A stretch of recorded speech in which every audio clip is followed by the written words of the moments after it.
Ayan.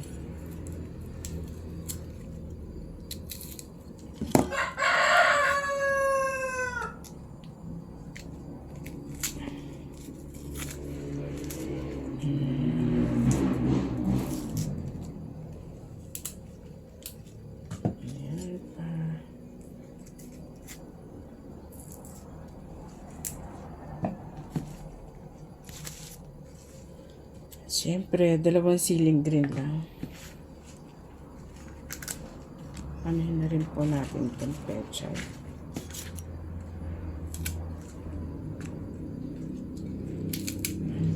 Hiwain po natin sa gitna kasi ang lalaki noong pechay po. Sobrang lalaki po kasi niya. Ang hahaba pala. Kailangan mo siyang putulin sa gitna po.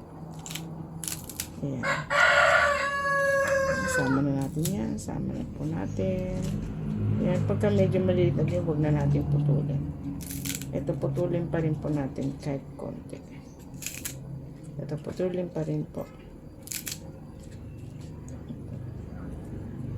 Ayan. Pwede na natin ito isama.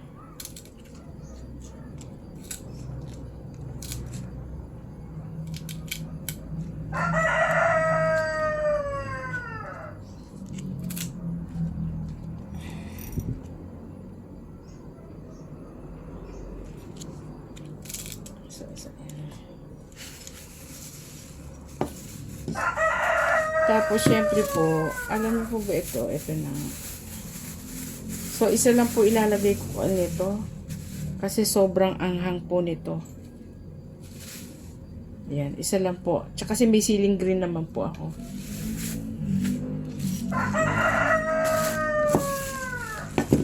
So, ito naman sampalo.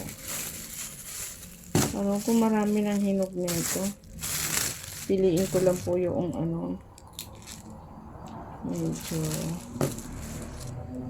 ayan.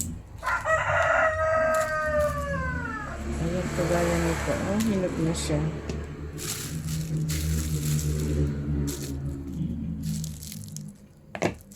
Kasi nalagyan ko siya ng powder po.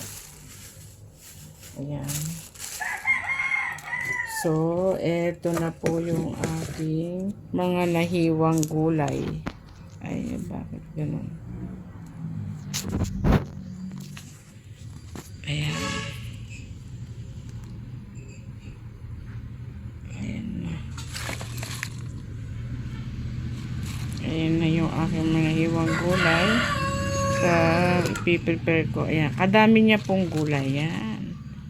Pero ang baboy 1/4 lang. Kasi sa akin na lang po yung gulay na yan. Pero okay lang. Okay na po yan. Salamat po. Kasi 1/4 na baboy. Salamat.